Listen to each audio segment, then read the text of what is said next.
वाफियत के साथ मेंटेन कर रहे हैं। वजीर आजम की वापसी का मामला वफाकी वुज़रा ने उलझा दिया। सियालकोट में मीडिया से गुफ्तगू के दौरान ख्वाजा आसिफ ने पनामा लीक्स को सियासी मसला करार दिया और कहा कि पनामा लीक्स में नवाज शरीफ का नाम नहीं, मामले पर उनके बच्चे जवाबदेह हैं।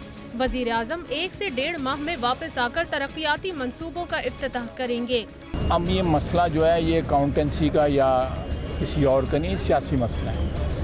ये सियासी तौर पे हल हो जाएगा जिस तरह सियासी मसले हल होते हैं, तो इसलिए ज़्यादा फिक्र करने की तो ज़रूरत नहीं है। आप लोगों का भी जो है मेला लगा हुआ है मीडिया का, आपको भी नया मेला मिल जाएगा, हमें भी कुछ सियासी इशू और नया मिल जाएगा। उधर आबिद शेर अली भी धाड़ उठे।